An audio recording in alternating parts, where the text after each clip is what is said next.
¿Ser o no ser? ¿Esa es la cuestión? ¿No sería más interesante primero saber qué es ser? Pasaron ya unos largos 3 meses desde que comencé este trabajo. Altas y bajas, pero siempre manteniendo latente la pregunta que originó todo este despliegue. Quizás tenga que recordar cuáles eran mis intenciones por allá en noviembre del año pasado. Mi plan consistía en 3 simples pasos.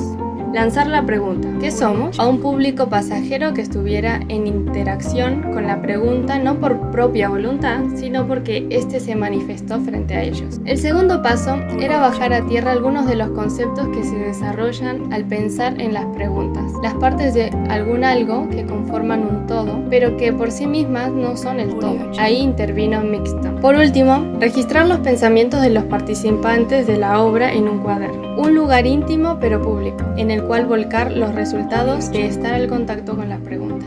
El público elegido eran los estudiantes de esta institución, pero la idea no se pudo concretar como lo planifiqué. Cuando la universidad cerró el año lectivo, mi oportunidad de llevar a cabo la obra se esfumó junto a los alumnos. Estuve mucho tiempo pensando en cómo llevar a cabo mi proyecto final sin ese público. Tras darle vueltas, muchas vueltas, finalmente encontré un público interesante para llevar a cabo la dinámica. Esta es la iglesia Yepín de Monterrey. Es una pequeña iglesia evangélica a la que mi familia asiste desde antes de mi concepción. Podríamos decir que casi nazco en una de las bancas. De por sí, me resulta interesante inyectar una expresión artística en un lugar tan vacuo del mismo. A diferencia de las iglesias católicas, los evangélicos se distancian bastante de los objetos y las representaciones físicas. Artísticas o no, para un evangélico podría representar un paso hacia la idolatría. Siendo consciente de estas restricciones, apelé a los conceptos de López Quintás y procuré que la obra fuera menos objeto, haciendo una especie de ambientalización de la obra, la parte de Mixto, pasando de ser el catalizador de la obra a un representante, a la medida del intérprete que pudiera sintetizar sus conclusiones a la pregunta, ¿qué somos?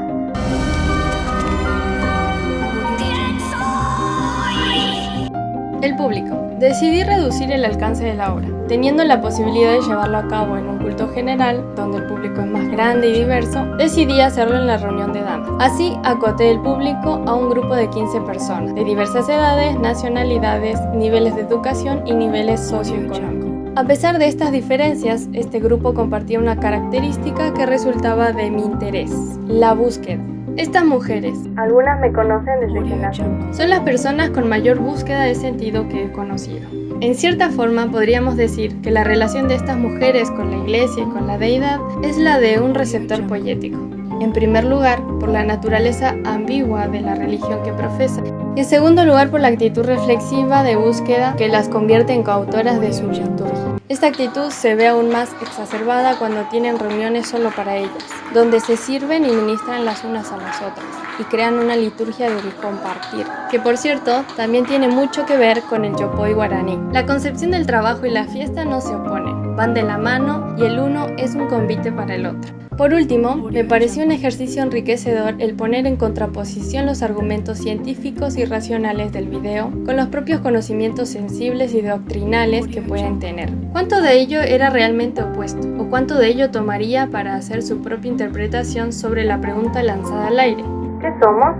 Esto habla de cierta sensibilidad al mundo de las ideas que hizo aún más propicio el desarrollo de la actividad con ellas. Como dijo Guido Valo, la apreciación estética requiere de un ojo crítico, un ojo capaz de superar las preconcepciones en búsqueda de él o los sentidos de lo que tienen delante. Un día martes me presenté en medio de una de sus reuniones festivas. Cerca del final de la misma me dieron un espacio antes de cerrar para hablar.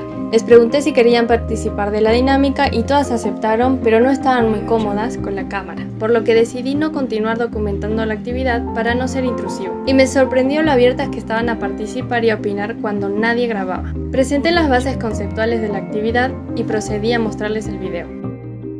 ¿Somos nuestro cuerpo? Bueno, en cierto modo, ¿no? Pero ¿hay una línea en la que esto deja de ser cierto? ¿Cuánto podemos quitarnos antes de dejar de ser nosotros? ¿Y tiene sentido plantearse esta pregunta? Descubrimientos en el código genético de cualquier neurona de adulto, hay más de 1000 mutaciones respecto de las células que la rodean. Pero ¿cuántos de nosotros es en realidad? Una vez visto, las preguntas no se hicieron esperar. Resalta el hecho de que en lugar de respuestas, lo que recibí fueron preguntas. Cuando tuvieron la respuesta lista, se les entregó unos papeles y lapiceras para que se convirtieran oficialmente en coautoras de la obra. Sus respuestas quedaron registradas en esta agenda, la cual intervine con algunos dibujos relacionados a las personas, dueñas de las respuestas a las que las preguntas fue lanzada al aire.